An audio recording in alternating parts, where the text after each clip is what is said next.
boa tarde a todos, sejam bem-vindos à segunda parte do Fórum Internacional da Agropecuária. Essa tarde quente aqui em Mato Grosso. Estamos aqui no cenário rural da Federação de Agricultura do Estado de Mato Grosso e também ao vivo para todo o Brasil, pelo canal Rural e também pelo YouTube. Priscila, boa tarde. Também, boa tarde, Mauro, boa tarde a todos. E olha, a gente quer que vocês sejam novamente então bem-vindos para essa segunda parte aqui do fórum. Lembrando que estamos ao vivo, então reforçando o que o Mauro falou, pelo canal Rural, pelas nossas redes sociais. E também eu quero que vocês curtem, compartilhem a gente, porque com o que vocês mais acreditam do que vocês ouviram tudo aqui. Vocês são verdadeiros influenciadores aqui hoje em Cuiabá. Uma plateia aqui de muito peso, com autoridades. E todos estão preparados para mais uma tarde, hein, Mauro? De muita informação, mais painéis, não é verdade? E tal, para quem perdeu no início, a gente rever aqui o posicionamento do nosso vídeo manifesto, com a narração do Mauro, forte, potente, pungente como é o nosso agronegócio. Para quem perdeu no início aqui do dia, vamos rever novamente, então? Bora, vamos lá.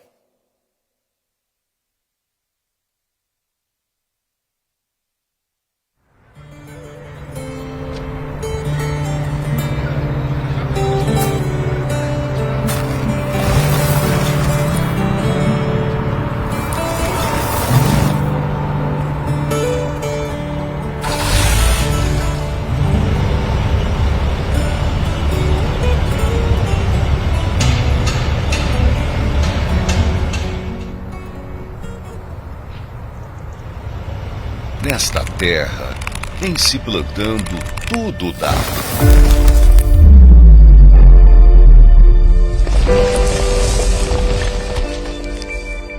Dá é orgulho de ver o que o homem do campo faz com a terra.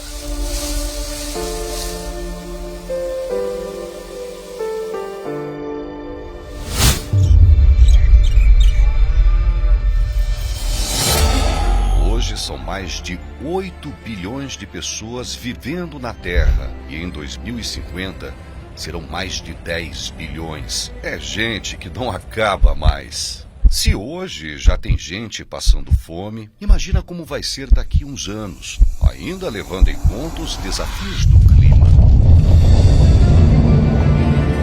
E adivinhe que país do mundo pode aumentar a sua produção e solucionar este problema? É aquela terra em que, com muito trabalho, muita tecnologia e muita paixão pelo campo, tudo dá. A gente ama a terra, a gente cuida. Tem gente que fala que não. Mas olha só, eu posso dizer com certeza que todo produtor deste país dedica a vida, acorda cedo. O agricultor familiar, o pecuarista, o agrônomo, o produtor. A gente ama demais essa terra, até me emociono. Eu faço sim parte do grupo de pessoas que juntas alimentam quase 1 bilhão de pessoas no mundo. Rapaz, que orgulho que dá. Olha para o lado, parceiro. Olha para o lado. Somos todos nós. Você aqui presente em Cuiabá, você produtor que nos assiste em casa, obrigado pelo alimento, pela dedicação. Muito agradecido por fazer desse país o país do agronegócio. Bem-vindos ao Fórum Internacional da Agropecuária. Mas vocês são de casa, podem chamar de FIAP.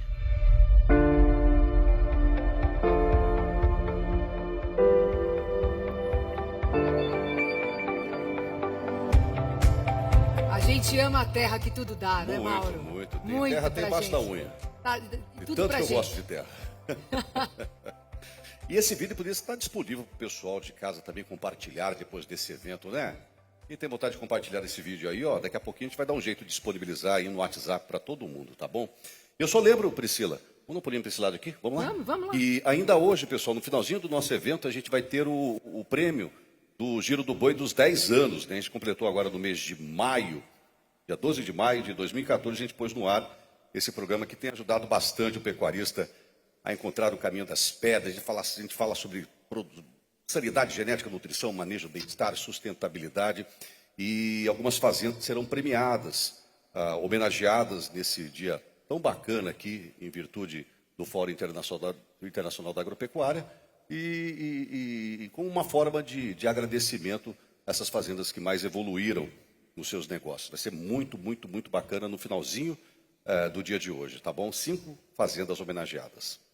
O programa Giro do Boi é como o agricultor, o pecuarista, né? Acorda quando ainda é noite. Pois é. Eu sei muito bem que quando eu chego ali no Canal Rural para preparar o Mercado Companhia, Mauro já terminou o programa, já entregou, já informou. Então, satisfação sempre, viu, Mauro? A gente encontrar ali pela manhã. Você e a sua equipe sempre em primeiro lugar ali. É verdade, faz com muito carinho por todos vocês, né? E olha, temos muitas novidades ainda hoje. Voltamos a lembrar vocês que todos esses conteúdos, inclusive o vídeo que a gente passa aqui, esse vídeo emocionante, tá? Eles vão ser disponibilizados.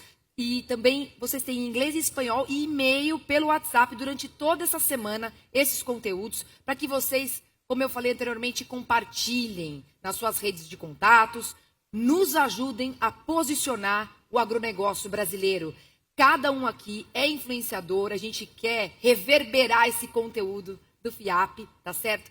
Para todo o Brasil, na verdade, Mauro, e uma produção sustentável que tem um futuro muito promissor, e é disso que nós estamos falando aqui hoje. Exatamente. Então, para a gente iniciar a nossa tarde de trabalho aqui do FIAP, né, a gente vai acompanhar o primeiro painel desta tarde, as tecnologias e experiências do Brasil, que são referências para o mundo, e eu convido aqui para o palco a presidente da Embrapa, Silvia Masruá, para abordar a temática A Trajetória do Plano ABC+.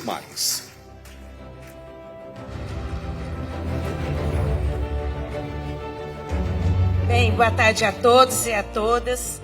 Boa tarde, pessoal. Vai ser difícil aqui, hein? Depois do almoço não vai ser fácil. Bem, o meu desafio aqui é falar em 15 minutos, rapidinho, sobre a trajetória, né, do Plano ABC+. Eu acho que a gente poderia aqui começar... Né, hoje nossos ministros estiveram aqui falando muito bem sobre esse desafio que há 50 anos atrás nós tivemos de desenvolver, né, o nosso cinturão tropical do planeta, e o Brasil é lá atrás, né, a gente pensando em garantir a nossa segurança alimentar, e viramos aí grandes produtores, exportadores para o mundo todo, né, com aqueles solos ácidos que ninguém acreditava que a gente ia conseguir garantir a nossa segurança, e a gente virou aí referência em agricultura tropical. Bem, isso os números mostram, o ministro Roberto Rodrigues mostrou aqui que a gente expandiu nesses últimos 50 anos 140% a nossa área plantada, mas a nossa produção e a nossa produtividade 4 vezes mais. Isso graças às tecnologias poupa-terra que a gente desenvolveu, baseado em ciência e tecnologia nesses últimos 50 anos. Mas eu costumo dizer, né, que a Embrapa hoje ela é uma referência empresa em ciência e tecnologia para a agricultura tropical, mas a gente não fez nada sozinho. A gente fez junto com os órgãos estaduais de pesquisa, com as universidades, com a parceria público-privada, e principalmente, a gente só é essa referência hoje graças ao empreendedorismo dos 5 milhões de produtores rurais. Porque vocês, né, os produtores rurais, trazem as demandas, e a Embrapa desenvolve a pesquisa junto com os parceiros, e vocês ajudam a gente a validar. Então, isso é muito importante.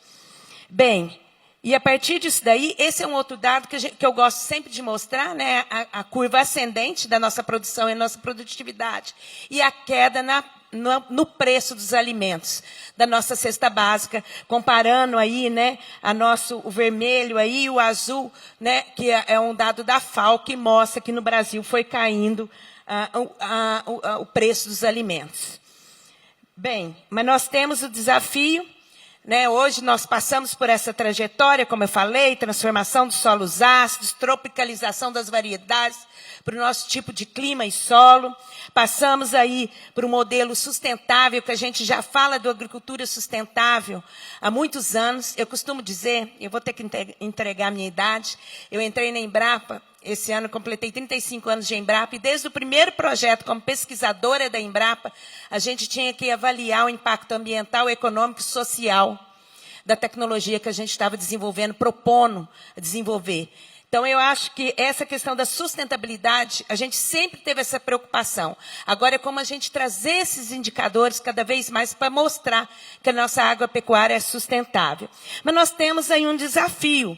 Hoje a agricultura ela é multifuncional, né? A gente está falando de alimentos, fibras, energia, mas a gente está falando de alimentação, nutrição e saúde, estamos falando aí de produção de energia, de biomassa, e então o nosso desafio é muito maior, é muito mais complexo o momento que nós vivemos hoje, pensando em sistema dinâmico e complexo do que há 50 anos atrás, né? Que é onde a gente estava focado, principalmente no melhoramento genético, adaptado ao nosso tipo de clima e solo.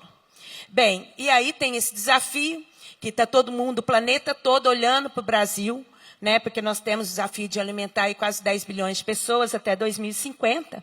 E os próprios relatórios da FAO colocam os desafios das novas tecnologias, o que isso vai trazer, como que isso pode ser utilizado para agregar mais valor, aumentar a produção e a produtividade, com sustentabilidade nas 3 dimensões. E aí, o que nós estamos plantando? Né? A Embrapa, como uma empresa de pesquisa, trabalhando aí na parceria com os produtores rurais. Primeiro, visando essa agricultura multifuncional, regenerativa e também resiliente. Esse é o nosso grande desafio. E aí a gente passa, por isso a gente passa pela descarbonização das várias cadeias produtivas, dos vários sistemas de produção. Nesse contexto da bioeconomia, né, que como que a gente passa, né, de uma transição baseada em produtos com base fóssil para bio, né, para complementar, aumentar a nossa produção e a nossa produtividade. E aí as novas tecnologias. Aí a gente está falando de engenharia genética, biotecnologia, edição gênica, nanotecnologia, tecnologias quânticas, que já está sendo usado na agricultura, automação, agricultura de precisão, agricultura digital, rastreabilidade e blockchain. Eu vou mostrar um pouquinho aqui para vocês. Mas nessa questão da bioeconomia, a Embrapa hoje ela já trabalha num roadmap, numa rota, como que a gente vai fazer essa rota para passar do fóssil para o bio, trabalhando aí com o desenvolvimento de biofertilizantes, bioaditivos, pensando aí na produção também de bioenergia, como que a gente vai utilizar, né, como a agricultura hoje, temos 2, 3 safras, e a gente pode contribuir com essa transição energética. Então, além da sustentabilidade, contribuir com essa transição energética sem comprometer a produção de alimentos. Então, tudo isso é um roadmap que a gente trabalha hoje na Embrapa. O Ministério da Agricultura tem um Plano Nacional de Bioinsumos, onde a gente participa ativamente aí, ajudando a desenvolver esse Plano Nacional de Bioinsumos. Bem, e quando a gente usa essas novas tecnologias, eu trouxe alguns exemplos aqui, e a gente está falando aí de edição gênica, de genômica, de fenotipagem, isso já faz parte para a gente desenvolver os bioinsumos, bioprodutos, mas também para prospecção de genes resistentes a estresse hídrico. Então, a Embrapa já trabalha há mais de 15 anos com a prospecção desses genes para diferentes culturas, para diferentes produtos, usando aí a edição gênica, genômica. A gente tem lançado vários produtos aí no mercado, né? E por quê? A gente, além da gente pensar nos bioprodutos, né, da bioeconomia, a gente tem que pensar nesse melhoramento genético frente às mudanças climáticas também. E nas práticas mais sustentáveis. E por isso que entra aí o que é a minha fala principal, que é o Programa da Agricultura de Baixo Carbono. Também, desde 2010, a gente discute dentro da Embrapa, junto com o Ministério da Agricultura, essas 8 tecnologias que foram incentivadas como uma política pública para incentivar os produtores, né, desde recuperação de pastagens degradadas, integração lavoura-pecuária-floresta, o sistema de plantio direto, que já é bem antigo no nosso país, tratamento de rejeitos, várias dessas tecnologias já sendo incentivadas para que os produtores utilizem cada vez mais, né, para que a gente faça essa agricultura sustentável. Bem, como que a Embrapa tem trabalhado nisso? A gente, tendo esses 3 pilares. Primeiro, a questão dos modelos climáticos, né? Das mudanças climáticas, esse é um pilar, e o zoneamento territorial. Um outro pilar é o financiamento e políticas públicas. E um outro é a questão do desempenho socioambiental e econômico. A partir disso, a gente trabalha visando essa agricultura mais resiliente. Como eu falei aqui, desde o melhoramento genético, com produtos e processos mais sustentáveis, né, e até chegando aí em sistemas conservacionistas também diversificados, sistemas integrados, sistemas consorciados, essas práticas para a gente retroalimentar essa agricultura mais resiliente. Sempre pensando em desenvolver tecnologias. Hoje, frente às mudanças climáticas, a gente não pode trabalhar só com a mitigação do efeito das mudanças climáticas. A gente tem desenvolvido tecnologia para adaptar as mudanças climáticas. Bem, e aí eu trouxe alguns dados que, em parceria com o Ministério da Agricultura e Pecuária, nós coletamos desses 10 anos que a gente implantou o Programa da Agricultura de Baixo Carbono, o Programa ABC+, que agora é o Renova Agro. Tem alguns dados interessantes, que é na nossa previsão, por exemplo, na questão da integração lavoura-pecuária-floresta. A gente tinha uma meta, né, de 4 milhões de hectares. Hoje a gente já aumentou mais de 17 milhões de hectares que nós temos, aproximadamente, e uma mitigação de 40 milhões de toneladas, né, de CO2 na atmosfera. A gente pega aqui o sistema de plantio direto, a mesma coisa, a gente tinha uma meta de adoção de 8 milhões de hectares, a gente já expandiu 15 milhões de hectares. Tinha uma meta de redução de 20 milhões de toneladas de CO2. Nós conseguimos 26 milhões. Esses dados e informações que estão aqui em diferentes tecnologias, daquelas 8 tecnologias, eles mostram para a gente o potencial que a gente tem ainda de usar mais essas práticas e conseguir ainda reduzir mais a nossa emissão, né? Como a agricultura tem um potencial para sequestrar carbono. E aqui eu vou colocar um dado interessante, a recuperação de pastagens degradadas, que é o Plano Nacional, né, do Governo Federal, aí, que está liderado aqui pelo Carlos Agostinho, assessor do ministro Carlos Favaro. A gente tem trabalhado no potencial, para vocês verem aqui, quando foi trabalhado, inicialmente a gente tinha uma previsão da redução da emissão de 104 milhões de toneladas de CO2. E a gente ali, se for ver, só está 36 milhões. Por quê? Aqui não tinha se trabalhado com os níveis de degradação diferentes que a gente tem, intermediário, severo. Hoje, a gente fez um mapeamento, e eu vou mostrar para vocês, dos 40 milhões de hectares, os níveis diferentes de degradação e aptidão agrícola, o quanto a gente pode aumentar essa produção e produtividade, né, sem derrubar nenhuma árvore, né, só cooperando essas áreas e aumentando, então, o nosso sequestro de carbono.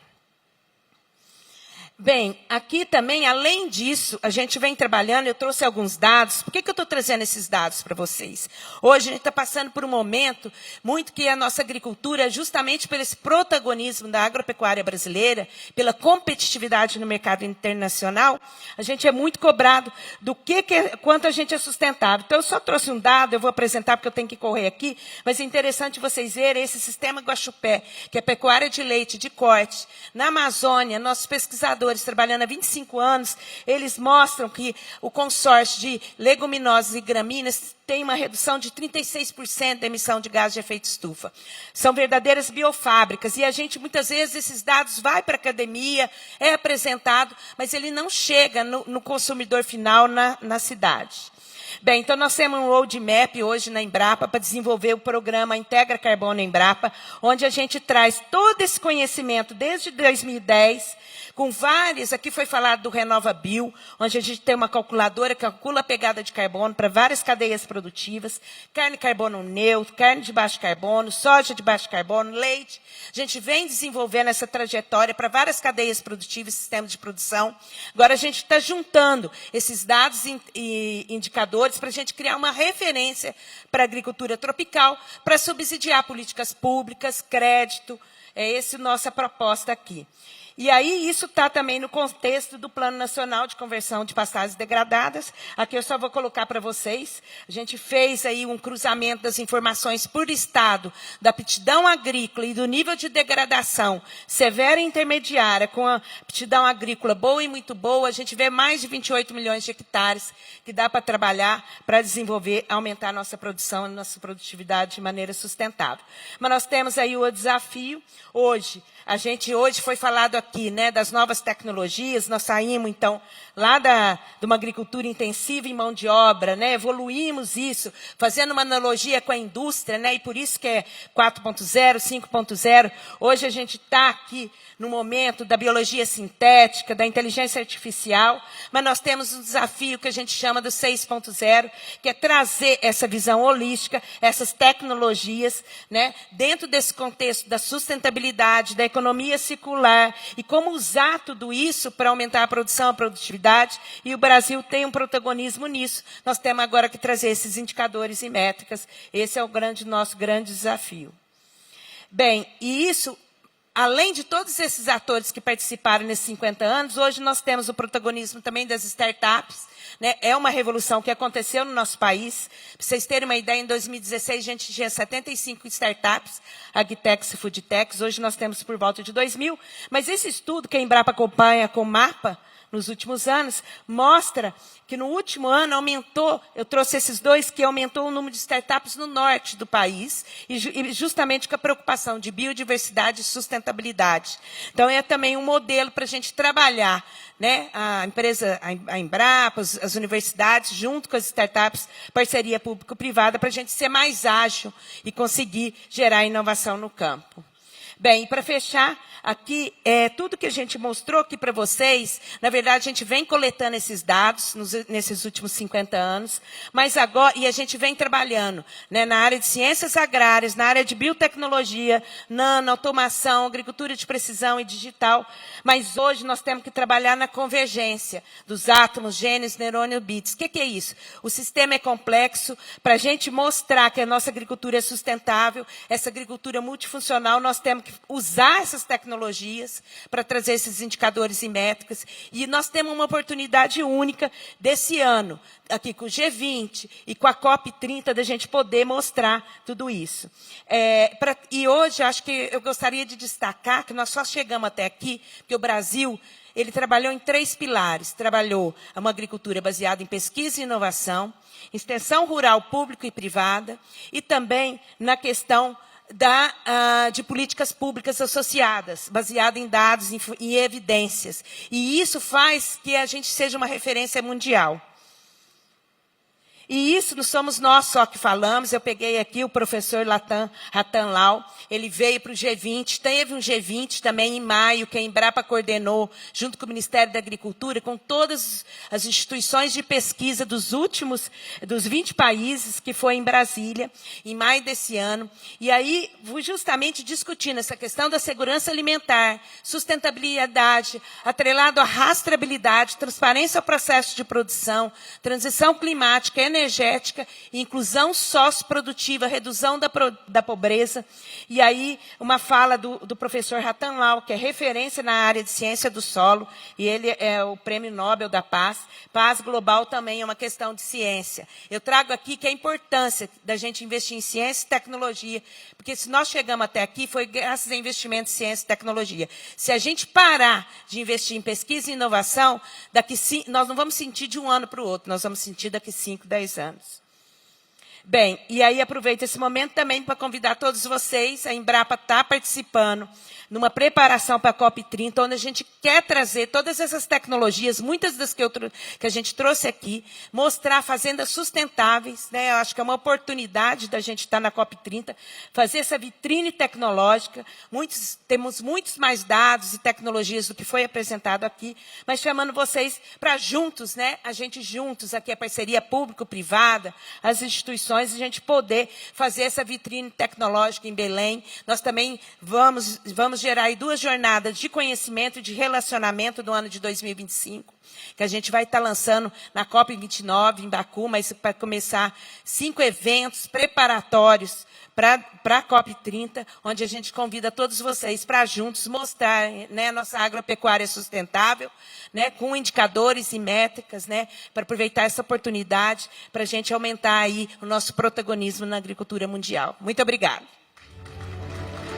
Obrigada, Silvia. Grande mulher. Ouvir sua palestra, alimentar o mundo de amanhã com uma agricultura mais resiliente. Prazer sempre ter a Silvia aqui conosco.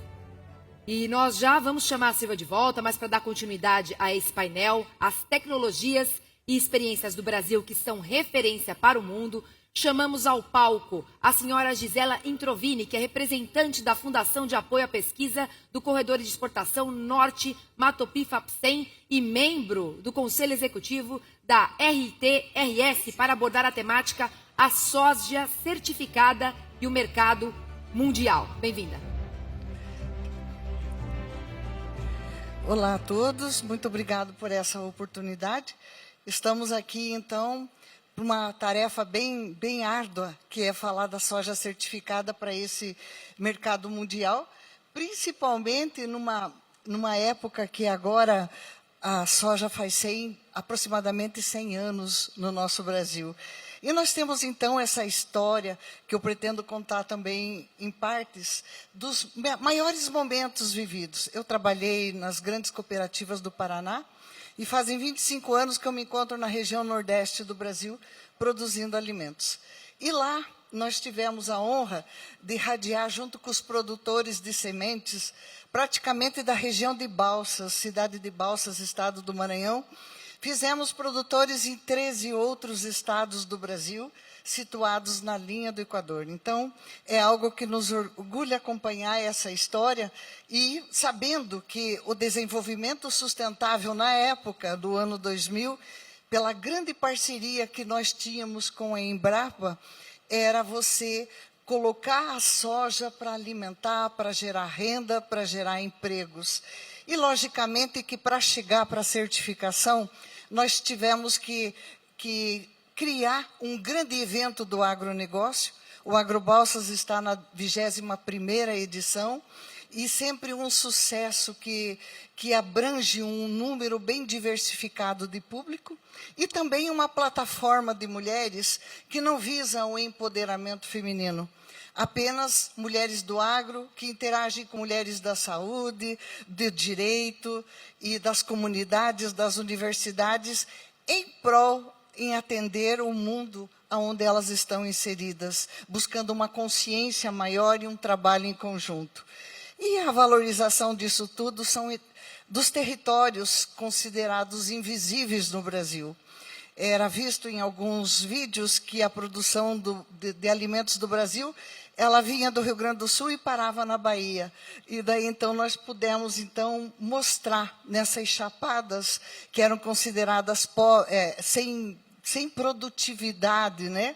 Onde a Embrapa fez um trabalho excelente na introdução de muita pesquisa dessas cultivares adaptadas para altas temperaturas e baixas altitudes.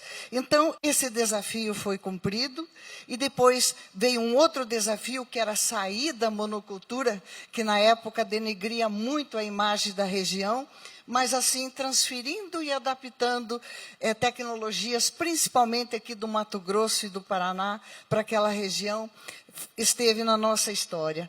E na sequência, então, vem o maior vilão que nós enfrentamos hoje, né? Que são as condições adversas e que nós sabemos que solo nu não vai dar produtividade. Além disso, esse Brasil como protagonista, nós estamos situados entre dois grandes biomas, a Amazônia e também a Caatinga. Então, lógico que nós vamos ter faltas de chuva, nós vamos ter diversidades cada vez maiores.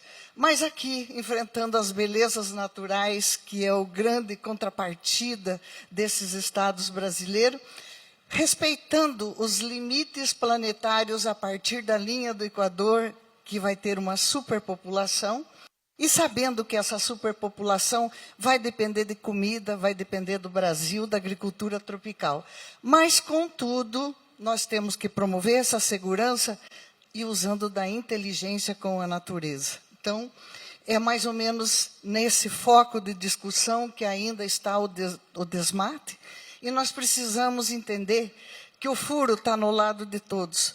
Então, não adianta críticas, não adianta falar mal de outros países, não adianta nada. Nós temos que defender e juntos caminhar numa ideia global de amenizar os riscos, os grandes riscos que o Brasil ainda corre na questão da segurança alimentar e preservar os biomas.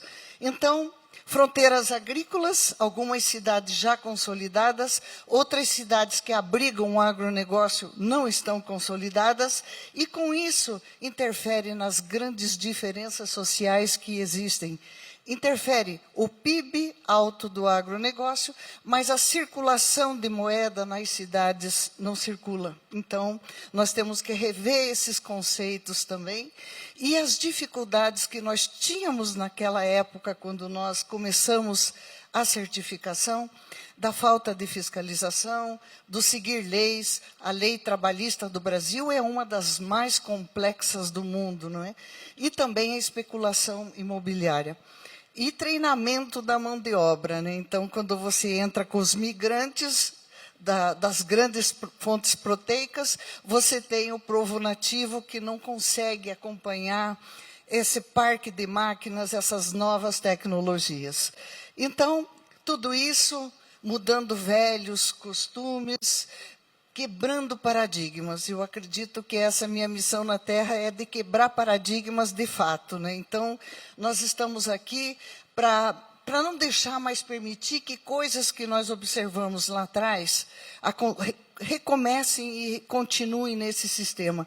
A única coisa que nós não estamos conseguindo impedir são as queimadas. O povo nativo pensa que ela vai recuperar o pasto e a palhada do grande produtor sempre é muito prejudicial. Mas nós acreditamos que a mão que planta é a mesma que preserva.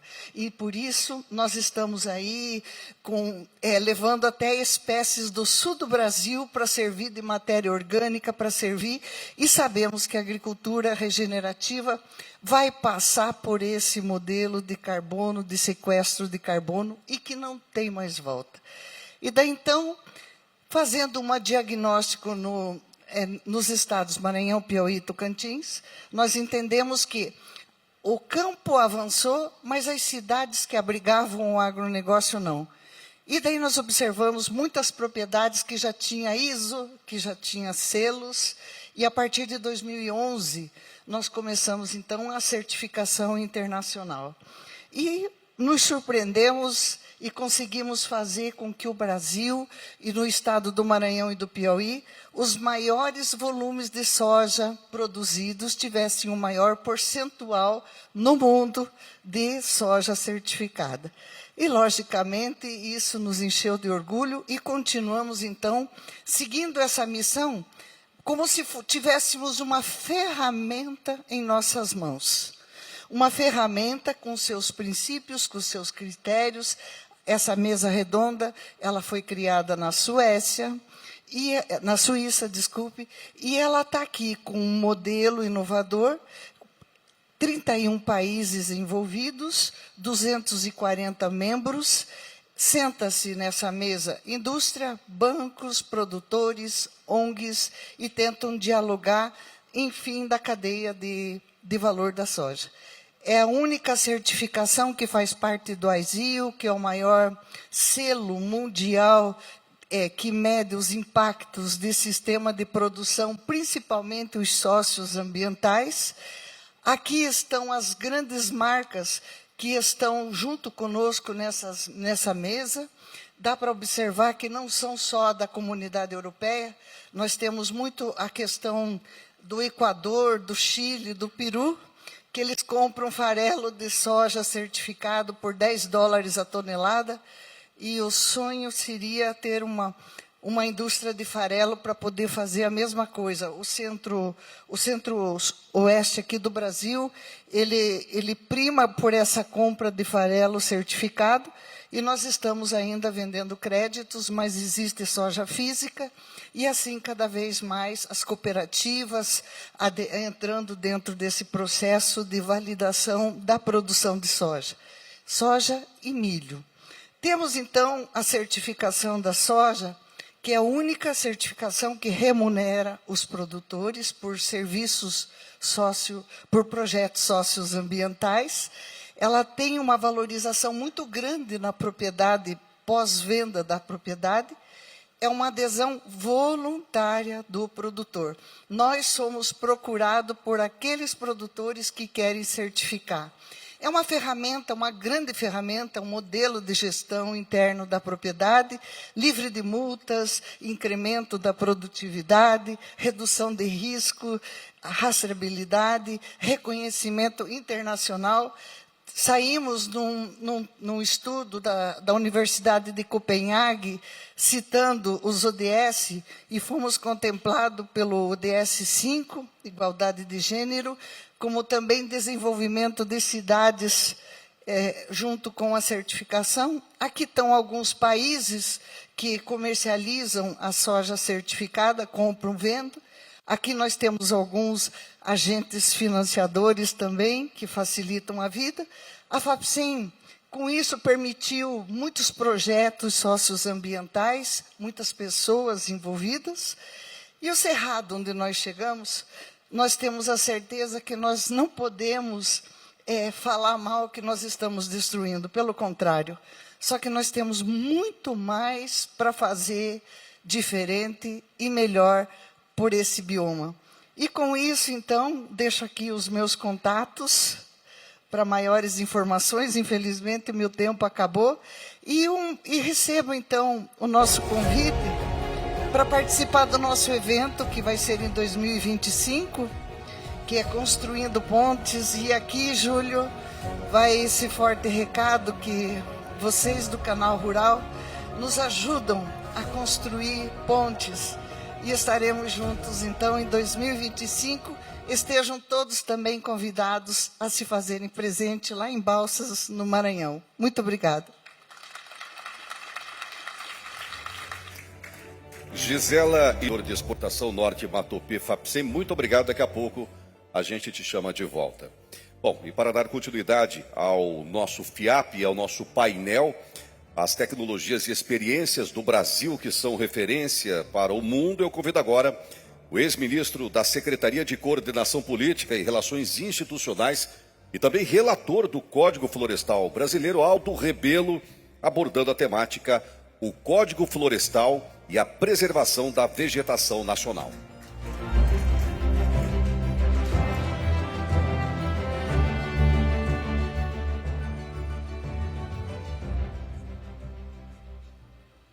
Boa tarde, senhoras e senhores. Eu pensei que eram 15 minutos, aqui tem 10. Já me atrapalhou o cronograma. Mas eu devo dizer o seguinte. O Brasil é detentor da mais rigorosa, da mais exigente norma a relacionar a atividade rural com o meio ambiente. Nenhum país do mundo dispõe das exigências que se faz ao produtor rural do Brasil.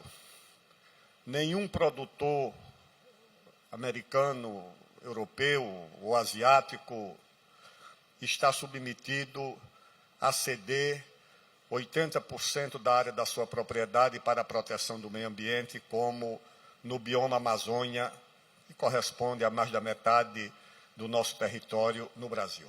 Nenhum produtor americano está submetido a oferecer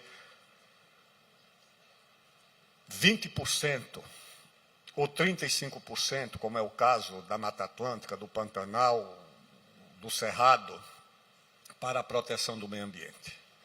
Nenhum produtor europeu tem que estabelecer na sua propriedade as chamadas APPs, ou matas ciliares, ou proteção de nascentes, que o produtor brasileiro está submetido.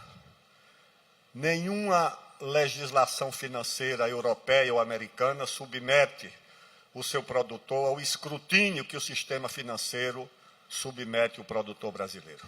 Nenhuma legislação, nenhuma. E eu procurei examinar todas elas. Portanto, desse ponto de vista, o produtor brasileiro está submetido a constrangimentos legais, a restrições legais que nenhum dos seus concorrentes no mundo está submetido. E isso constitui, para nós, um trunfo que é pouco utilizado na nossa relação com o mercado e com os nossos competidores no mundo. A nossa diplomacia se comporta como se fôssemos malandros prestando depoimento em delegacia, como se tivéssemos antecipadamente algum tipo de culpa e de responsabilidade que nós precisássemos explicar. Nós estamos às vésperas da Conferência de Mudanças Climáticas que vai acontecer no Brasil e nós não apresentamos a agenda, por exemplo, de um código florestal mínimo que seja obedecido por todo mundo, que tenha uma base a partir da qual todos os países e todos os produtores tenham o mesmo compromisso ou sejam submetidos à mesma renúncia. Nós deveríamos colocar isso na nossa agenda, tá certo? Uma das agendas da Conferência de Belém deveria ser exatamente a pretensão legítima do Brasil de que haja uma norma mínima mundial a ser respeitada, como há em tudo. Por que não haveria também nessa questão do Código Florestal? Por essa razão, eu vejo o futuro da nossa agricultura numa combinação de luzes, que são perspectivas muito boas, por um lado, e de sombras, que são os constrangimentos que nós vivemos. A natureza deles varia, porque eu vi agora no Pará, estou voltando lá de Xinguara e de Marabá, e vi o Ministério Público Federal constituir um conselho técnico para orientar a elaboração de um termo de ajustamento de conduta que não tem uma representação do produtor rural. Só tem representação de organizações não governamentais financiadas do exterior ou de uma universidade dos Estados Unidos e uma outra representada por um pesquisador que é ligado a esses interesses das organizações não governamentais financiadas do exterior. O Ministério Público Federal, uma instituição do Estado brasileiro que funciona na Amazônia como o braço jurídico das ONGs, com honrosas exceções. Com honrosas exceções. Eu acho que isso é inadmissível. Agora, nós temos aqui um outro processo, porque se fala de insegurança jurídica. No Brasil, não. No Brasil, nós temos algo muito mais grave. Nós temos no Brasil insegurança institucional. Insegurança institucional é quando não há segurança na relação entre os próprios poderes. A insegurança jurídica é a relação do privado com o Estado. A insegurança institucional é a insegurança na relação entre os poderes do Estado. E eu tenho aqui um exemplo para dar. Marco temporal. Nós temos no Brasil, sobre a mesma matéria, duas posições de dois poderes distintos e posições antagônicas. Sobre o marco temporal, nós temos uma decisão do Supremo Tribunal Federal revogando o marco temporal. E nós temos uma decisão do Congresso reafirmando o marco temporal. E, por absurdo que possa parecer, as duas decisões estão em vigor. Foram suspensas as ações contra a decisão do Congresso pelo ministro Gilmar Mendes, que deve ter percebido a anomalia dessa situação, e convocou uma série de audiências que serão, ao final das contas, decisivas para que o Supremo resolva qual a posição que vai prevalecer. Enquanto essa situação permanece, naturalmente se desencadeia uma onda estimulada por interesses que não são interesses dos indígenas, são interesses que usam e manipulam o sofrimento, as carências das populações indígenas para criar um quadro de instabilidade numa área decisiva para a economia do Brasil. Essa que é a verdade. Uma área muito importante. E o Brasil, que recebe da Organização das Nações Unidas uma responsabilidade que seria a atribuição de arcar com uma parte da segurança alimentar do planeta, porque dispõe dos fatores decisivos para essa responsabilidade, que são recursos naturais, que o mundo não tem mais, que são conhecimento de agricultura tropical, oferecido pela Embrapa, pelas nossas universidades, pelos nossos centros de pesquisa, e pela existência dos recursos humanos, que também o mundo dispõe com escassez, que são os produtores rurais. Recurso humano que você não recruta por concurso, que exige laços com a terra que você não pode recrutar por concurso. E o Brasil tem essa possibilidade. Eu acho que, diante disso, nós precisamos olhar na linha do horizonte.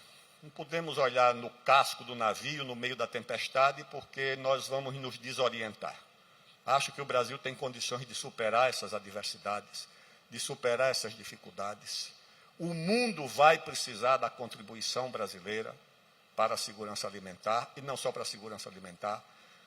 A preocupação do mundo são duas coisas: segurança energética e segurança alimentar. Nenhum país do mundo, nenhum, nem de longe, tem as mínimas condições que tem o Brasil para caminhar com segurança nesses dois desafios. E, aliás, ambos ligados à nossa atividade, que é a agricultura, pecuária, a agropecuária no Brasil. E eu diria ainda mais, que essa atividade, a agropecuária, que pode se converter em agroindústria, e o excedente da agropecuária e da agroindústria que podem permitir que o Brasil venha se reinserir mais adiante na revolução industrial de quarta geração. O Brasil só voltará a ser um país relevante em alta tecnologia se o excedente produzido pela agricultura, pela pecuária e pela agroindústria, como o café permitiu no passado a industrialização do Brasil e de São Paulo, essa agroindústria pode permitir a reindustrialização do Brasil. Só essa situação é que pode nos permitir. E, lamentavelmente, essa atividade não é compreendida. O Estado brasileiro, quando eu digo Estado, é porque não quero me referir a governos. O Estado e suas corporações tratam com hostilidade, tratam com desconfiança, não estendem a mão e nem o apoio a essa atividade tão importante socialmente, economicamente, comercialmente, para o nosso país. Esse é exatamente o desafio que nos espera e que nos aguarda. Muito obrigado.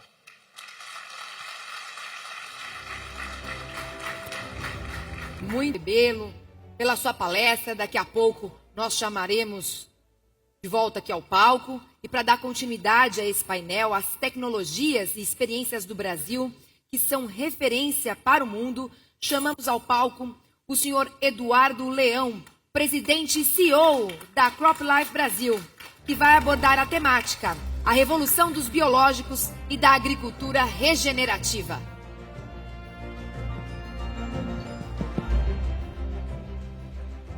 Bem, muito boa tarde a todos, a todas. Dizer que é um grande prazer estar aqui hoje com vocês, agradecer ao Canal Rural pela organização desse evento.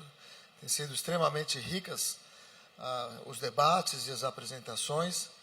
E é sempre muito bom voltar aqui em Cuiabá, no Mato Grosso, que é realmente uma região que exala dinamismo, exala crescimento, empreendedorismo.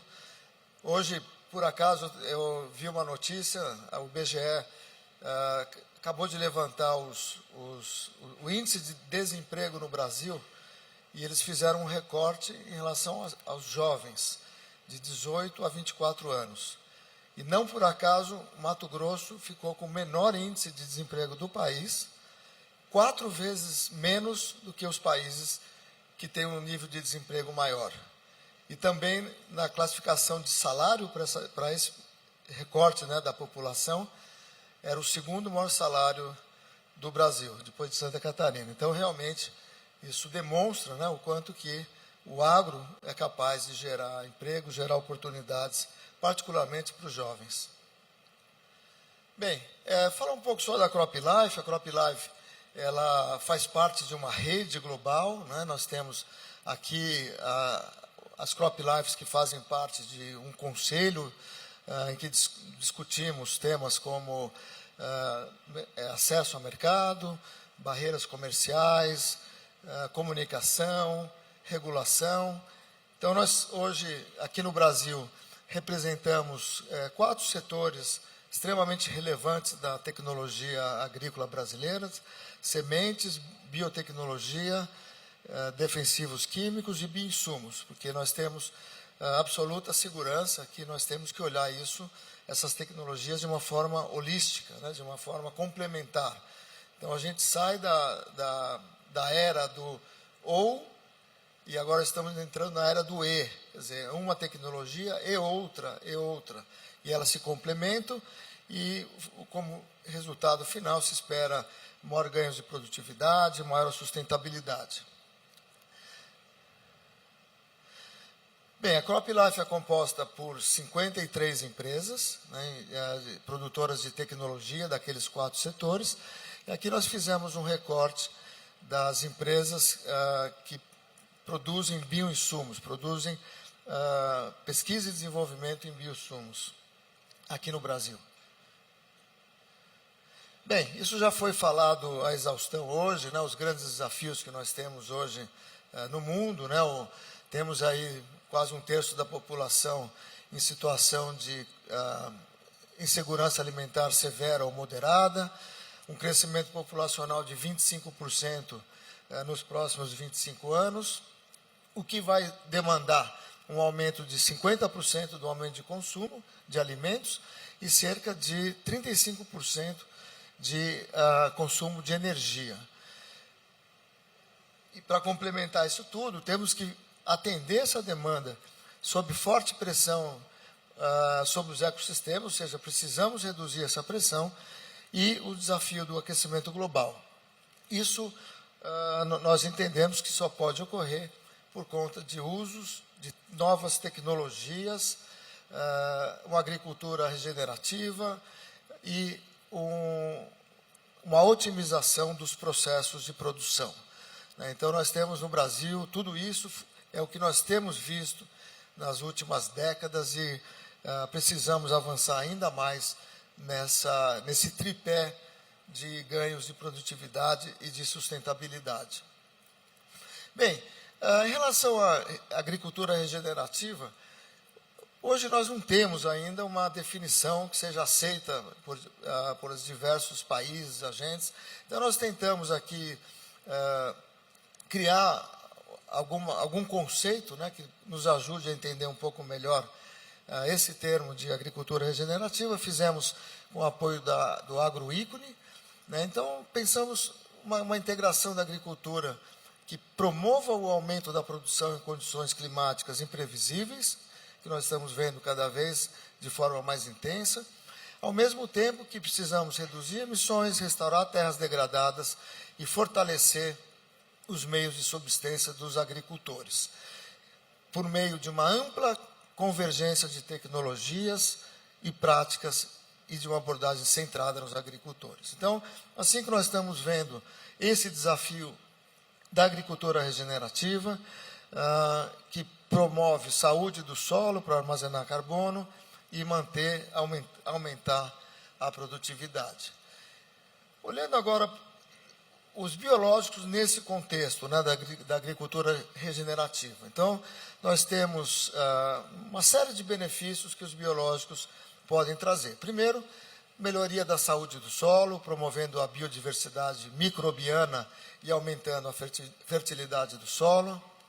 Otimização de insumos, resiliência climática, na medida que ajuda, a partir da regeneração agrícola, aumentar a resiliência aos desafios do clima, ciclo de nutrientes, que facilitam a decomposição orgânica, otimizando o ciclo de nutrientes no solo, e sustentabilidade a longo prazo, por meio de utilização de uma integração das diversas tecnologias agrícolas.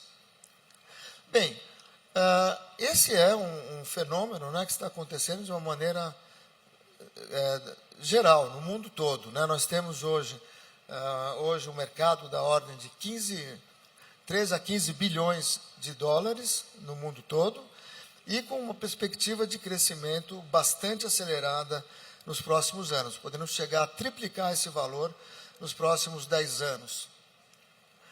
Hoje, Estados Unidos e Europa ainda são os que mais utilizam, né, desses produtos, mas o Brasil já é o terceiro e devemos logo, logo superar os outros dois países, já que o Brasil tem uma das maiores taxas de utilização de produtos biológicos do mundo. Aliás, em todas as partes, União Europeia, Estados Unidos, o uso de biológicos fica mais restrito a culturas menores, em condições mais controladas. No Brasil, é um laboratório de utilização de biológicos em culturas de larga escala, como nós vamos ver um pouquinho mais para frente. E uma outra coisa muito interessante é que hoje nós temos dependência de importações de diversos insumos agrícolas. E os biológicos, talvez o único caso que nós temos de nos transformarmos muito em breve numa grande plataforma de exportação para diversas regiões do mundo, principalmente aquelas de clima tropical. Então, no Brasil, ele cresce a partir, né, do interesse de uma agricultura de baixo impacto ambiental, e ele, obviamente, oferece, né, uma alternativa viável para a produção mais sustentável. Vamos olhar aqui um pouquinho para o mercado brasileiro, né? Então, nós tivemos na última safra um crescimento de 15%, né, do uso de biológicos, geramos um mercado da ordem de 5 bilhões de reais, ou seja, 1 bilhão de dólares já representa esse mercado. Mas se nós olharmos os últimos 3 anos, nós tivemos uma taxa média de crescimento anual da ordem de 20%. Isso significa 4 vezes o que o resto do mundo está crescendo. Ou seja, nós estamos crescendo num ritmo 4 vezes maior do que o resto do mundo em relação a biológicos. Então, aqui um primeiro recorte, né? Nós vemos que os biológicos para controle de pragas e doenças, são os biofungicidas, bioinseticidas e bionematicidas, representam cerca de 80% do mercado, e 20% de bioinoculantes e solubilizadores. Um outro recorte, quais são as culturas, né, que têm demandado mais biológicos. Então, nós temos soja, milho, cana-de-açúcar, representando quase 90%, e os outros 6, 7% são os mercados de algodão, café, citros e hortifruti. Um outro corte, qual que é o nível de utilização por estado no Brasil? Então, nós vemos o Mato Grosso com 1/3, né, da utilização. Se olharmos aí os países do Centro-Oeste, representam mais de 50% da utilização dos biológicos no Brasil, né? Hoje, representa cerca de 1/4 da área plantada aqui no Brasil. E se formos comparar biológicos e químicos, né, os biológicos já têm uma participação da ordem de 12%. Bem, falar um pouco de políticas públicas, né, é extremamente importante também gerar os incentivos, né, para que os investimentos continuem fluindo.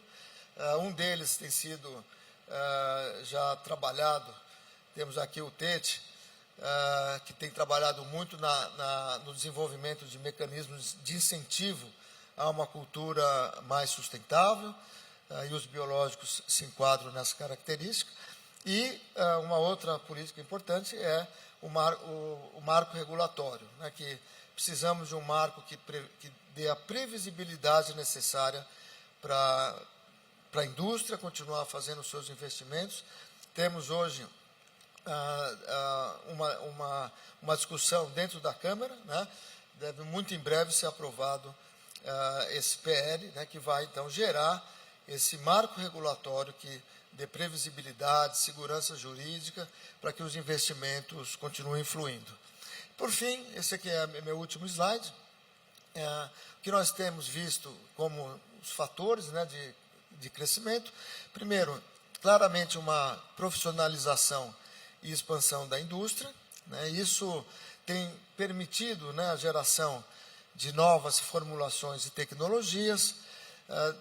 Isso tem feito parte de um pacote, de um manejo integrado que aumenta a sustentabilidade do produtor, que, por sua vez, gera um aumento de adoção entre os produtores, na medida em que eles veem que está dando certo, que o vizinho está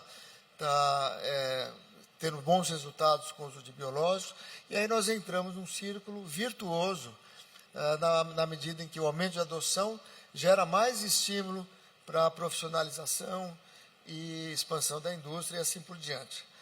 Então, fico por aqui, depois a gente volta aí para o debate, né? Muito obrigado. Muito obrigado, Eduardo. O universo que ainda temos, né, gigantesco para explorar a utilização dos bioinsumos. Daqui a pouco a gente chama de volta. E para finalizar, pessoal, esse painel, as tecnologias e experiências do Brasil que são referência para o mundo todo, a gente chama aqui até o palco João Pontes, ele que é diretor de pós-venda e suporte ao cliente da John Deere, com o tema As Tecnologias que Transformam a Agricultura Sustentável. Boa tarde, pessoal. Prazer enorme estar aqui com vocês, né? Vamos lá, então eu acho que para finalizar essa parte do painel, claro, depois teremos mais oportunidade, né? A gente vai tentar ser rápido aqui e transmitir um pouco do que a gente foi solicitado a fazer, né? Que é trazer um pouco do que nós temos, né, no Brasil em termos de adoção e uso de tecnologia, que pode ser considerado um exemplo para o mundo, né? Como nós estamos aí, muitas vezes, à frente do resto do mundo em alguns aspectos. Eu vou procurar trazer para vocês aqui, com base em algumas informações que certamente vocês já conhecem. Não vou trazer novidade aqui, né? Mas é importante a gente contextualizar por que nós podemos ser exemplos para o mundo. Eu acho que isso é importante. Então, aqui, né, muito do que já foi falado no dia de hoje traz um pouco da foto-resumo disso, né? Nós somos primeiros em produção e primeiros em exportação de vários dos mais importantes produtos agropecuários do mundo. Essa é a posição do Brasil, né? Hoje, o primeiro exportador, no contexto geral, e o quarto maior produtor de produtos agropecuários no mundo, no contexto geral. Mas, a partir dessa posição, e principalmente a partir de tudo que já foi dito aqui também, hoje foi muito importante que a Silvia trouxe o tema, né, do conceito poupa-terra da nossa agricultura. Isso é fato, isso é verídico, né? E esses números aqui são números que vieram da Embrapa e que foram já escrutinados e analisados por várias outras entidades no mundo inteiro. São números importantes. Nós fazemos toda a nossa agricultura e toda a nossa pecuária em 10% e 20% do território brasileiro, respectivamente. Então, isso realmente nos credencia a dar alguns exemplos para o mundo, né? Mais importante Também o nosso ex-ministro Aldo Rebelo já mencionou, nós temos mais de 21% de toda a terra, todo o território brasileiro, em propriedades privadas sendo preservadas, através de reservas legais e APPs. Isso é um dado impressionante e importante para a gente lembrar. Então, essas duas informações, a primeira informação da nossa capacidade de produção e a informação do nosso uso da terra, nos credencia, sim, a dar exemplos para o mundo, e é o que eu vou procurar trazer aqui agora nas minhas próximas imagens. Muita coisa já foi dita sobre toda a evolução ao longo desses últimos 50 anos da agricultura brasileira. Claro, né, podemos buscar lá o nosso plantio direto na palha, né, o desenvolvimento da nossa segunda safra, que há algum tempo no passado chamávamos carinhosamente de safrinha, né? Hoje não dá para chamar mais de safrinha, sem dúvida alguma. Então, por isso eu chamo de segunda safra. Tudo isso foi parte de uma evolução que, junto com a Embrapa, né, e através das pesquisas da Embrapa, nos trouxeram a essa daqui, que é a que eu mais sou apaixonado, né? Eu realmente sou apaixonado pela integração lavoura-pecuária-floresta. E acho que esse é o sistema de integração que vai nos permitir avançar em vários daqueles nossos objetivos comuns com o mundo, né, de desenvolvimento da nossa agricultura de forma ainda mais sustentável. Por que a integração lavoura-pecuária-floresta é importante? Ou nas suas diversas formas, né, integração lavoura-pecuária, integração lavoura-floresta, integração pecuária-floresta. Existem vários formatos que podem ser adotados. Mas por que ela é extremamente importante? Principalmente pelos benefícios socioeconômicos que ela traz e, claro, pelos benefícios ambientais que ela também traz. Na parte socioeconômica, de um modo geral, os sistemas integrados, eles garantem trabalho o ano inteiro, renda o ano inteiro. Isso muda completamente o perfil socioeconômico das cidades, onde mais e mais propriedades com integração estão sendo implantadas. Isso é extremamente importante. Nós já vimos isso na prática. A Embrapa faz esses processos há mais de 30 anos. Eu, pessoalmente, acompanho esses projetos de integração há mais de 15 anos. E eu vi municípios se transformando completamente através da implantação de integração nesses municípios mais pobres, onde a renda era mais comprometida. Claro, do ponto de vista ambiental, não preciso dizer a riqueza e a biodiversidade que esse sistema traz para o solo. Então, é importantíssimo. E a integração lavoura-pecuária-floresta é um daqueles exemplos que o Brasil pode dar ao mundo. Eu queria realmente registrar isso aqui. Algo que é extremamente importante também é como nós trabalhamos toda a parte de combustíveis renováveis. Hoje também já foi dito pelo professor Roberto Rodrigues a importância, né, que nós temos no desenvolvimento de uma transição energética e realmente de continuar evoluindo na questão dos combustíveis renováveis. E nós temos já um sistema, claro, focado no veicular, tanto de produção e distribuição bastante consolidado. Mas nós temos uma grande oportunidade de continuar evoluindo, por exemplo, no SAF, né, no combustível sustentável de aviação.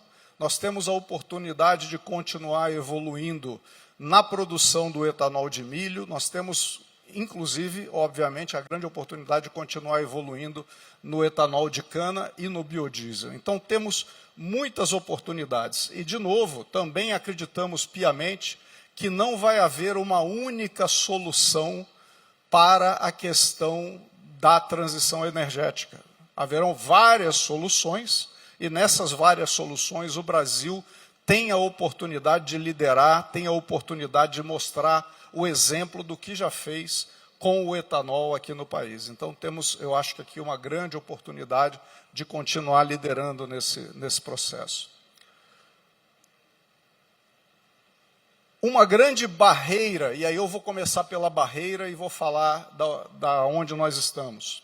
Uma grande barreira que nós temos no país se trata da conectividade. Para a gente poder progredir ainda mais no campo, para a gente poder levar ainda mais tecnologia para o produtor, e o produtor poder utilizar essa tecnologia realmente para trazer sustentabilidade, nós precisamos melhorar muito como país na opção, na conectividade dos equipamentos e das fazendas como um todo em geral. Essa é uma grande oportunidade. Porque no conceito da agricultura 4.0 e 5.0, que a doutora Silvia já trouxe também, cada minuto conta, cada semente conta, cada gota conta e cada grão conta. Nós não podemos desperdiçar mais nenhuma semente, mais nenhum grão. E isso só se vai conseguir com o nível de automação e autonomia que os equipamentos podem conseguir utilizar, podem conseguir realizar, contudo, com conectividade. Então, isso é imprescindível para nós continuarmos caminhando nesse foco e trazer esse exemplo. A aptidão para o uso de tecnologias já existe no Brasil. O produtor brasileiro, ele realmente tem uma vocação para o uso da tecnologia. Mas a gente percebe claramente que ele não utiliza mais tecnologia por falta de algumas condições básicas para isso. E aí cabe também aqui aos poderes públicos continuar trabalhando e junto com a iniciativa privada para trazer soluções em relação a isso. Agora, já para terminar, porque realmente a gente está tentando fazer dentro do tempo, eu trago aqui um pouco do que o nosso produtor ainda pode fazer. Ele pode fazer muito mais, ele pode ser muito mais rentável, ele pode ser muito mais produtivo e ele pode ser muito mais sustentável com o uso de tecnologia. E para utilizar essa tecnologia no máximo, nós vamos precisar continuar investindo muito. A John Deere tem investido. Só no último ano nós investimos mais de 2 bilhões de dólares em pesquisa e desenvolvimento. E aqui eu faço também as palavras que a Silvia já trouxe, que é o Brasil precisa continuar investindo em pesquisa e desenvolvimento. Né? Eu estou trazendo aqui para vocês o exemplo de uma empresa privada, que está investindo só em um ano mais de 2 bilhões de dólares em pesquisa e desenvolvimento. Estou falando só pesquisa e desenvolvimento. Né? E o quanto é importante isso para que a gente possa levar a agricultura, a agropecuária brasileira para o novo patamar. E permitir que os nossos produtores possam caminhar na direção do futuro que eles merecem. Muito obrigado, pessoal. Agora, nós gostaríamos aqui, para continuar o nosso debate, chamar ao palco todos os participantes dessa primeira parte do painel, as tecnologias e experiências do Brasil que são referência para o mundo, quando falamos de agricultura do nosso setor. Então, por favor, ao palco novamente, a presidente da Embrapa, senhora Silvia Masroá, por favor. A senhora Gisela Introvini, representante da Fundação de Apoio à Pesquisa do Corredor de Exportação Norte Matopi-FAPSEM. O ex-ministro da Secretaria de Coordenação Política e Relações Internacionais, excelentíssimo senhor Aldo Rebelo, por favor. O presidente e CEO CropLife Brasil, o senhor Eduardo Leão. E, novamente, o senhor João Pontes, diretor de pós-venda e suporte ao cliente da John Deere. Gente, e tá ficando bonito o quadro do Adriano, hein? Daqui a pouquinho vai estar prontinho. Tá caprichando, hein, Adriano? O quadro vai ser doado para o Hospital de Amor de Barretos, para ser leiloado, e 100% da renda destinada a essa obra fantástica, que é o maior projeto social humanitário do mundo. E para fazer a moderação, Priscila, desse painel e trazer as considerações finais, gostaria de chamar aqui ao palco o Fabrício Moraes Rosa, diretor executivo da ProSoja Brasil. Fabrício, o palco está com você. Voltamos daqui a pouco.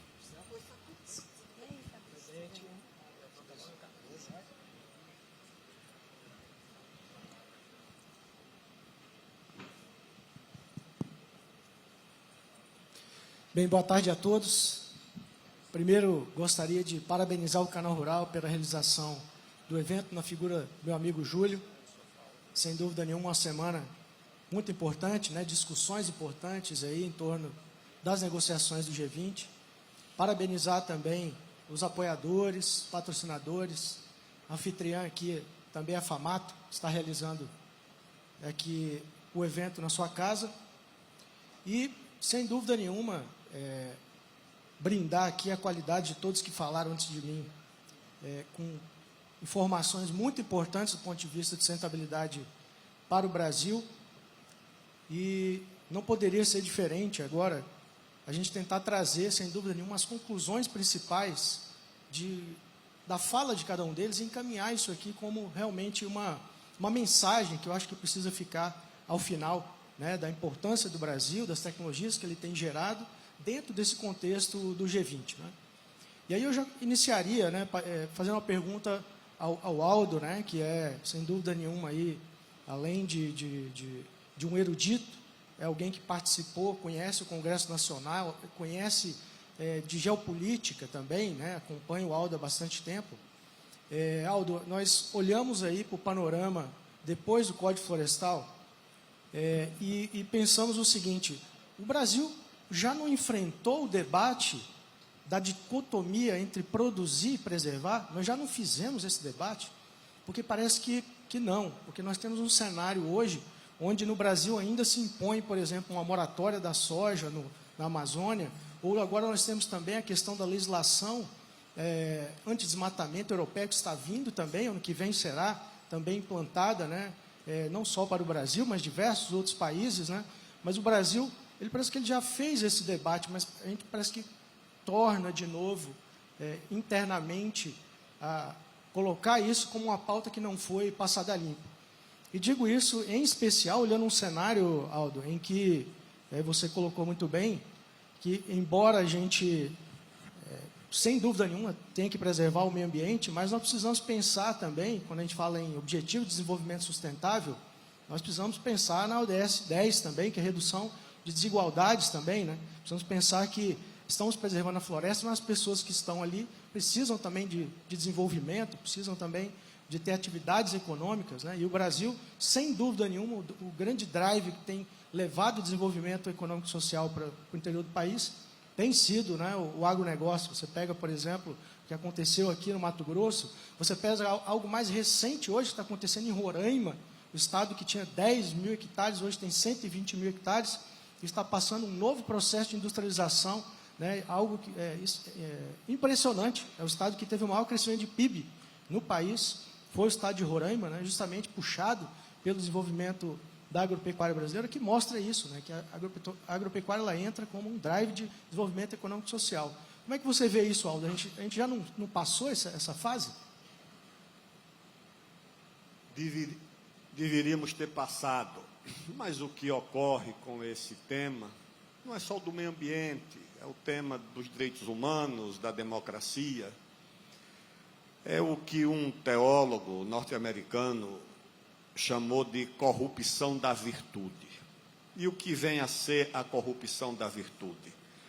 É o uso de causas virtuosas e humanitárias em benefício de outras que não são nem humanitárias e nem virtuosas. É você usar um objetivo do bem em favor de outro objetivo que se escuda através dele. Você quer o petróleo daquele país, então você vai dizer que vai lá derrubar uma ditadura e restabelecer a democracia, mas você quer o petróleo. No caso do meio ambiente, acontece a mesma coisa. Como é uma causa universal, generosa, atual, importante e necessária, muitas vezes ela é usada com objetivos comerciais. É o caso, por exemplo, da questão indígena. Como é uma causa humanitária e generosa, você usa o sofrimento de uma parte da população brasileira com o objetivo de jogar uma minoria e não de protegê-la contra a maioria. Dizer o seguinte: olha, aqui tem duas populações, uma oprimida, que são os indígenas, e uma parte opressora, que são os demais brasileiros. Então, em relação ao meio ambiente, por mais que nós façamos, sempre vão nos jogar esse passivo. Mesmo que nós já tenhamos feito a transição energética, como nós fizemos. A nossa eletricidade, 80% dela é proveniente de recursos renováveis. Ou é hidrelétrica, ou é biomassa, ou é eólica, ou é solar, 80%. No mundo, 80% é de combustíveis fósseis. Nós já fizemos isso, mas parece que não fizemos nada.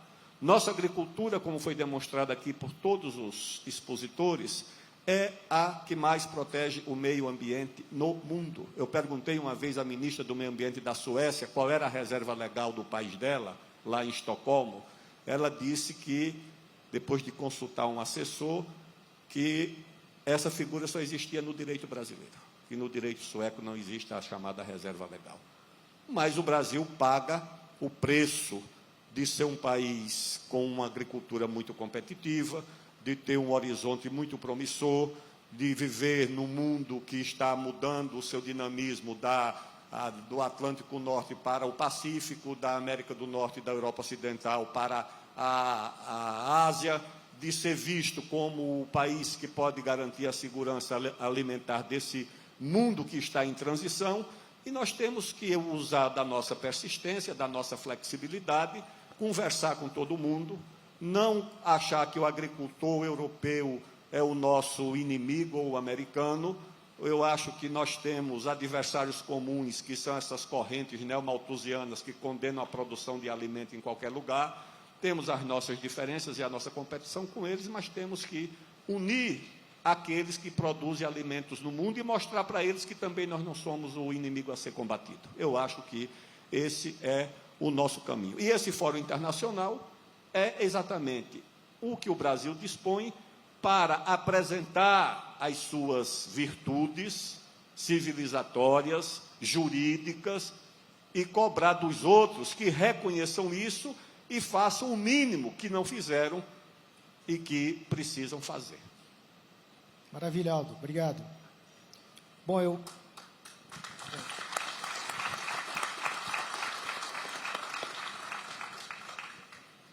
eu já fui chamado a atenção aqui, porque tem que ser mais breve na pergunta, né? Então eu vou passar imediatamente a Sílvia. Sílvia, a gente vê realmente que é sensacional aquilo que o ABC contribuiu, né, em matéria de redução, especialmente de emissões, né, e de que é um show realmente de aumentar a produtividade, poupa a terra, né, todos esses elementos fantásticos que o ABC trouxe. Mas eu pergunto a vocês, embora a gente faça muito, talvez a chave da coisa seja, a gente não está conseguindo ainda transmitir isso tudo, e eu acho que teria uma peça fundamental, e essa é a minha pergunta para você, nós ainda não temos um inventário brasileiro de emissões, por exemplo, né? Então, assim, como é que eu vou fazer tanta coisa, de repente eu tenho um balanço até negativo, mas eu não sei, o Brasil não sabe, nós estamos baseados em emissões, em cálculo de emissões externas. Você não acha que deveria ser uma meta principal hoje, prioritária do ABC+, ter realmente o Brasil um inventário de emissões nacional de gases de efeito estufa? Com certeza, Fabrício. A gente tem, sim, hoje uma prioridade, né, o Inventário Nacional coordenado pelo Ministério de Ciência e Tecnologia. Em relação ao setor do agro, a Embrapa participa e coordena, ajuda a articular esse inventário. Realmente, hoje, a gente já tem, hoje nós conseguimos ter dados e informações que a gente já começa a mostrar e pleitear que a gente já passa para o Tier 3 e já começar a ter as nossas referências como agricultura tropical. Tem toda razão, a gente está com um esforço conjunto com várias instituições, pública e privada, para a gente trazer esses dados e avançar nesse sentido. Agora, eu acho que, assim, tanto esses dados e até mesmo a pergunta aí que você fez para o Aldo, eu acho que nós da agropecuária brasileira, temos que ficar menos na reação reativa e mais proativa, trazendo esses dados, números, para facilitar a nossa comunicação. Eu acho que é uma grande oportunidade que a gente tem, e aí visando a COP30, né, da gente trazer esses números, trazer para o inventário nacional e mostrar que nós podemos passar, assim, da Revolução Verde e ser uma grande potência agroambiental para o mundo.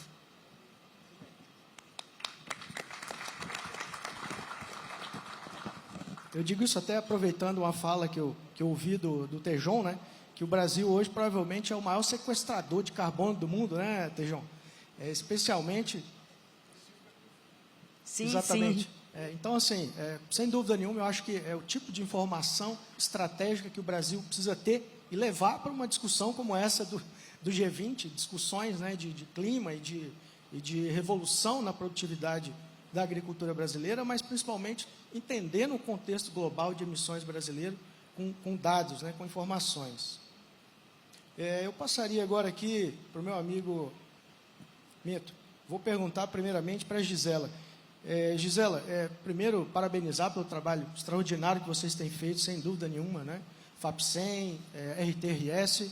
E dentro desse contexto, eu pergunto para você como vocês estão vendo o desafio da transição que será para o ano que vem, especialmente no contexto da RTRS, da implantação da lei anti-desmatamento, que nós sabemos que ela também vai gerar uma espécie de necessidade de certificação, de segregação da soja que está sendo produzida.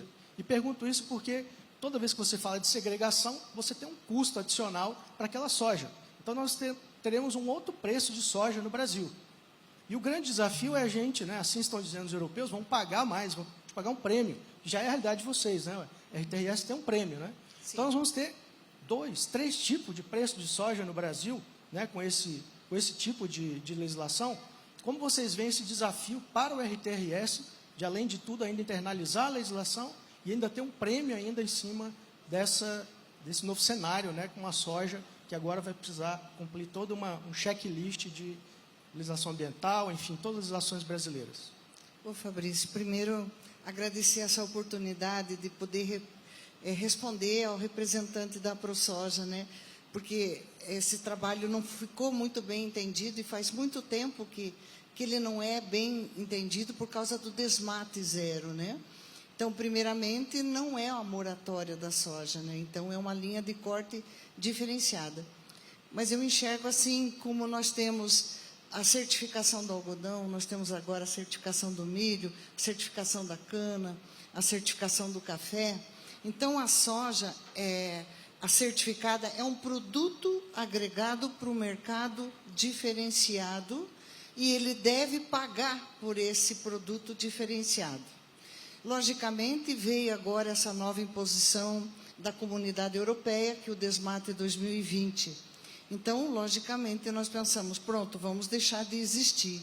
Mas, pelo contrário, as empresas, em busca dessa agenda ESG, elas têm esse compromisso assumido perante rede de supermercado, compradores de fábrica de ração, enfim, perante a comunidade. E daí, então, eles vão continuar fazendo essa remuneração para o nosso agricultor.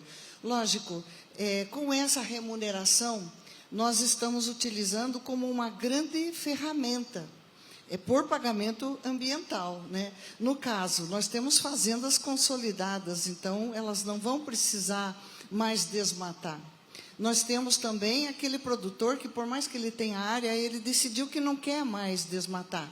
Mas ele tem as suas ações na bolsa, ele tem o seu nome, ele tem essa visão, vamos dizer assim, que eu acredito que o que vai regrar as regras do mundo, elas estão bem descritas nos 17 Objetivos de Desenvolvimento Sustentável da ONU.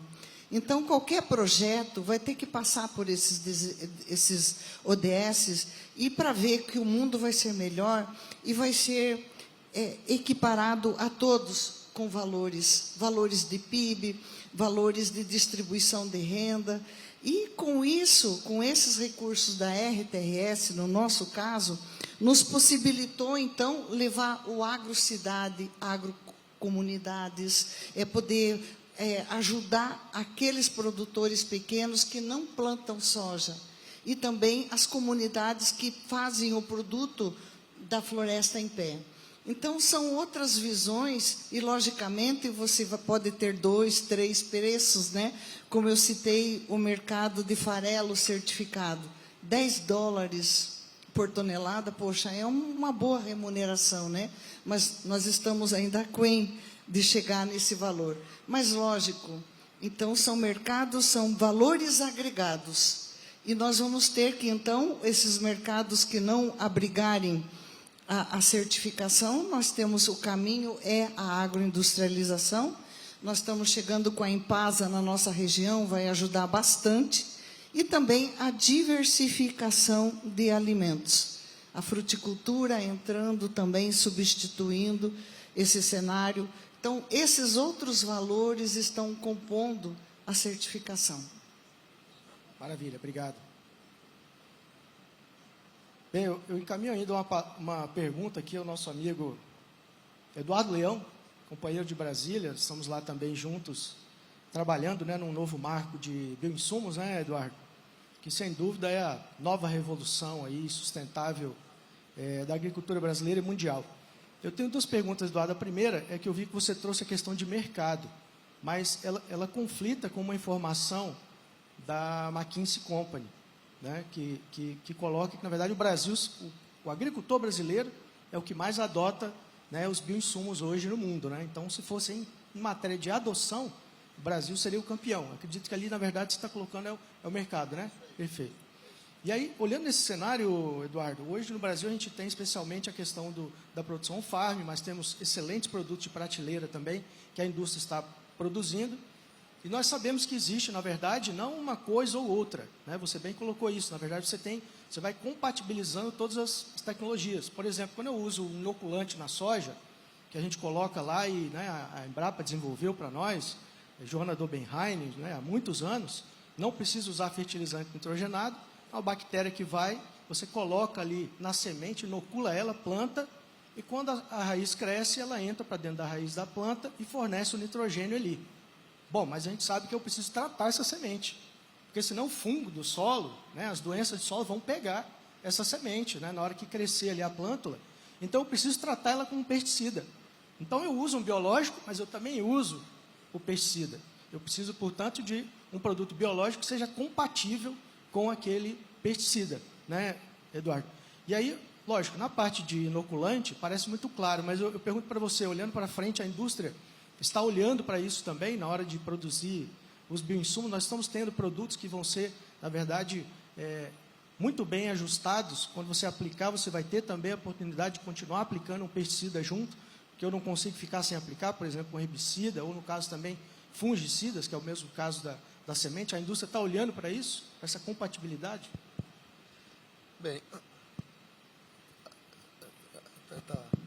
Bem, o Fabrício, bom, primeiro respondendo a sua primeira pergunta, é isso mesmo, tá? Quando eu disse que hoje os maiores mercados ainda são Estados Unidos, Canadá e Europa, né? Estados Unidos / Canadá e Europa é em valores de mercado mesmo, né? Mas mesmo assim o Brasil deve muito em breve superar essas duas regiões. Então, realmente, pelo ritmo de crescimento que o Brasil tem, ele vai superar logo, logo.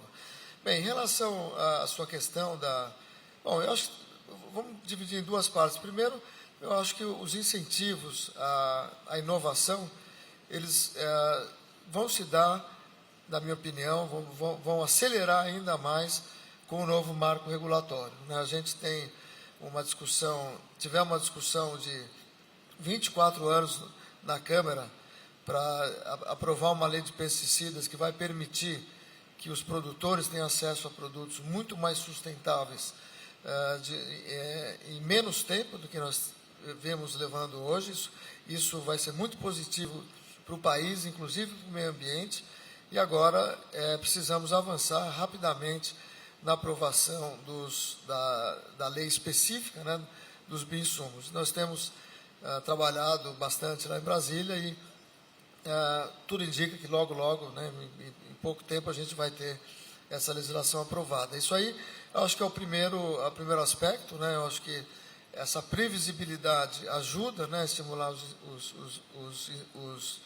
os investimentos.